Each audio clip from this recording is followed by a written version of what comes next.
dear beloved, Boss Mike, Cervera. Naku po, etong pagpirma, nako, nabuking mga kababayan, nabisto. Bistado si Lustay dito. Pasok! Impeachment Trial. The Impeachment Trial on Brigada Yeah. Special Coverage. Ang House Prosecution naman patutunayan daw na ilang tao lamang ang pumipirma sa daang-daang acknowledgement receipts Nako po! ng Office of the Vice President at ng DepEd. Nako! Haji Camino, ibrigada mo! Grabe, no, mga kababayan, ano? Si Sara Duterte, mga kababayan ko, alam niyo yun, doon sa DepEd at dito sa OVP, Office of the Vice President, lahat kinakatkong, mga kababayan. Eh. Alam niyo yung kinakatkong? Kinakarate. Yung pondo, mga kababayan na nakukuha, na i-award sa kanila, yung mga pondo na nakukuha nila sa national budget, mga kababayan, grabe sila kumarate. Kinakarakarate nilang gano'n, no? Pinagmumukha lang nila kunyari tumutulong sa salita. Pero may nakakaalam ba kung talagang nakatulong?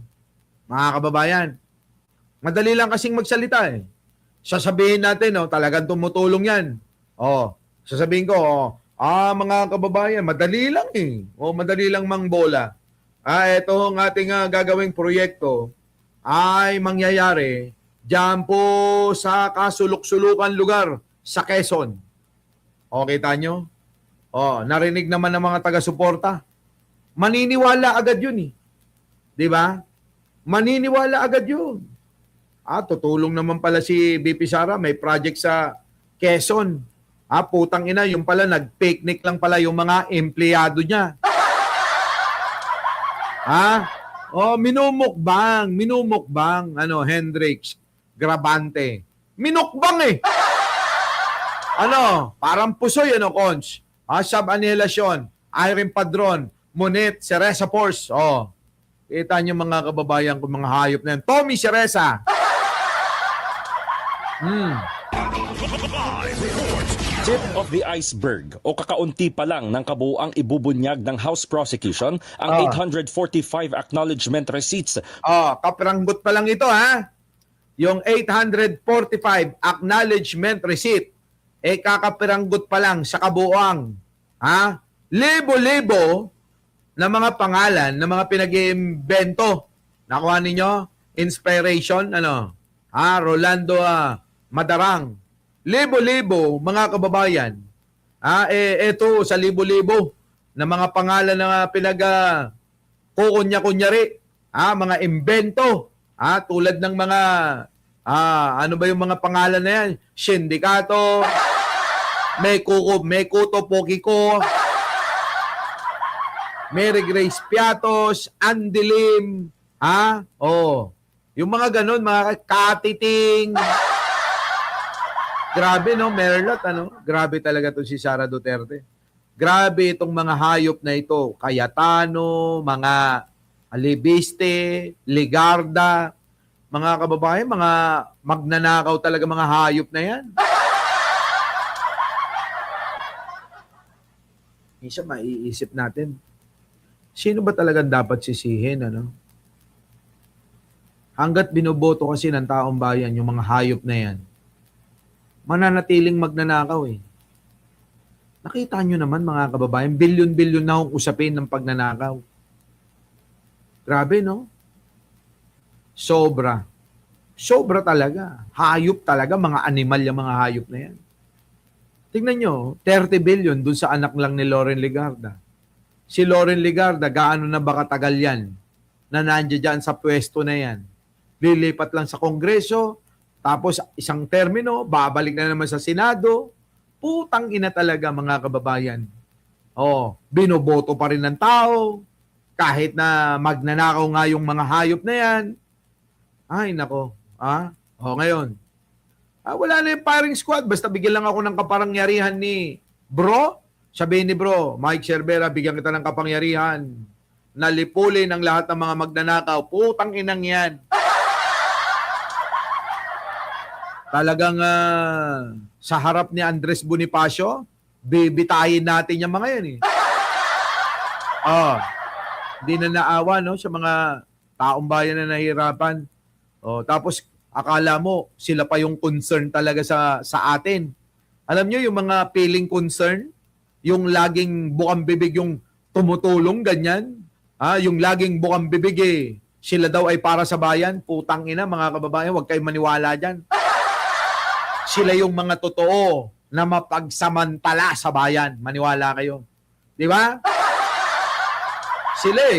Sila yung totoo na mapagsamantala sa bayan. Ewan ko na lang. Para sa confidential funds ng Office of the Vice President at Department of Education. Nako po. Ayon kay House Prosecutor Terry Redon, sa mga susunod na linggo ay inaasahang ipipresenta ng prosekusyon ang mga testigo mula sa Philippine Statistics Authority at Ayan na mga kababayan ko. Sa PSA na ito, ipipresenta nila. Tatanungin ng mga prosecution.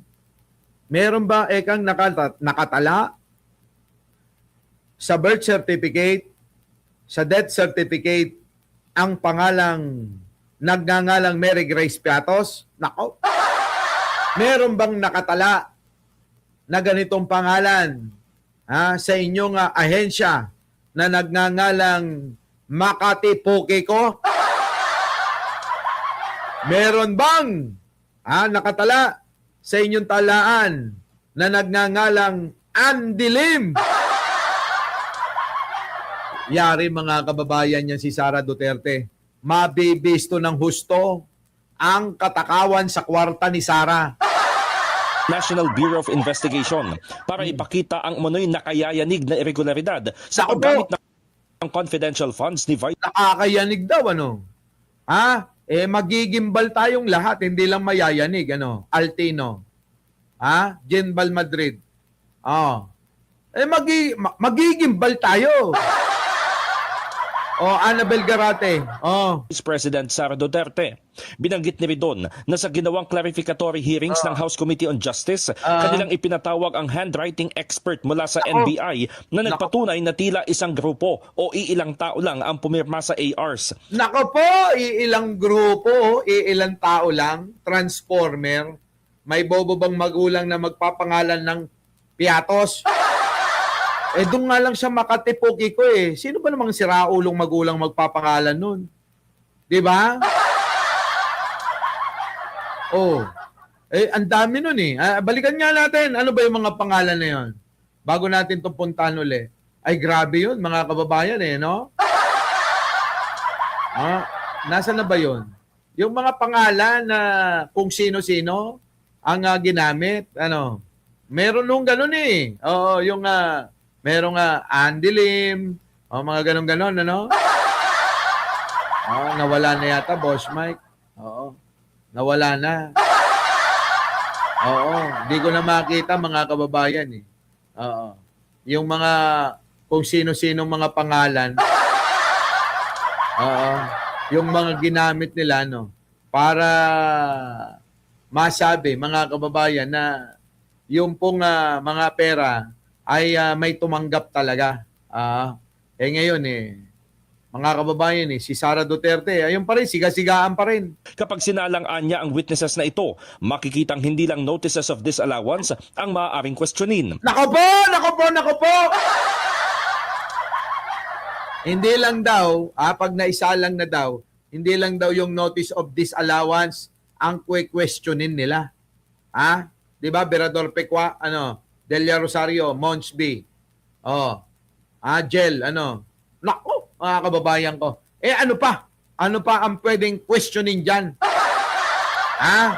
Tuloy. Talaga hong mga informants na pumirma na para ho sa confidential expenses po ito.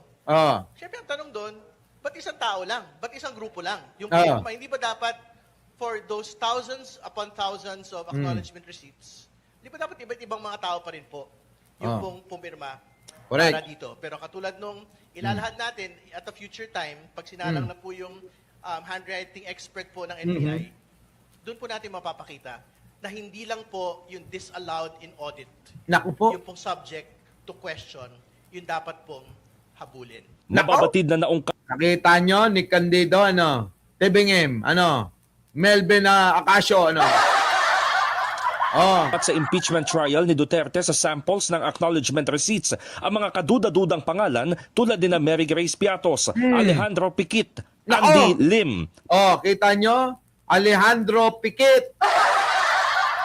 Wala bang Wala bang Byron Bungal? Ganun. Wala bang ganon? Byron Ngongo, ganun. Grabe, tindi, tindi talaga. Oh, tuloy. Pati Ting. Oh, patiting. Patiting. Meron pang katiting. Katiting. Konti. Grabe. Oh. Kiko Harina at Nova Santos. Ah. Sabi naman ni House Deputy Speaker Paulo Ortega V, abangan sa mga susunod na pagdinig ang paglutang ng pangalang Chippy McDonald, Ala ka! Miggy Mango at iba pa. Anak ko, Diyos ko. Ano ba yan? Mga pangalan, mga kababayan, Hindi na nahiya to si Sara Duterte, Oh. Byron Yotba. At tayo na. Idol ko si Chiquito. Ayos mixed opinion. Baka malibog ang gumawa niyan. Ay, grabe. Hindi, baka manyakis. Di ba yung mga yot-yotero, manyakis yun. In the heart of shape. Yan, mga kababayan ko. Masakit ito, mga kababayan. Mukhang hindi kakayanin ng mga kampo ni Sara Duterte ito. Paano pa kaya ito ay sasagutin ng kanyang defense team? Alex KTR, Paano pa kaya sasagutin ng kanyang defense team? Ito hong mga tao na hindi po nag-i-exist kahit po maging alien. Yung mga pangalan na kahit saan yung supot ng tinapa hanapin, ay wala ho kayong masusumpungan. Kung hindi ho, mga kababayan, kay Sara Duterte lang ninyo malalaman. Na para bang ginawa nila, binaboy-baboy nila Olive Macapagal, Ate HG, Nolasco Gomez, Ana Bellier, Rocky Boni, pero yun yung binaboy nila Para lang ho makurakot nila at makuha nila yung pera ng taong bayan. Binaboy nila yung mga pangalan para bang wala nang pakundangan na sige lang na sige. Kahit sa Google, sumuko na hindi ho makahanap Di ba? Rita Martinez, Rodmar, Samson. Wala, mga kababayan. Hindi ho makita. Kahit saan. Inampil, mga kababayan, Ay, nako. Ewan ko ba? Bakit ganito? Ewan ko. Di ba? Kayo ho, anong masasabi nyo dyan? Biruin nyo, natumbok ng prosecution na ang mga pumipirma, hindi lang halos sa iisa lang. Kundi ilan lang. Grabe, makadugas lang ng pera. Grabe sila talaga. Hindi ko lubos maisip kung paano nila nasisikmura na nakawin ang pera ng taong bayan. Tapos bababuyin pa nila. Bababuyin pa nila.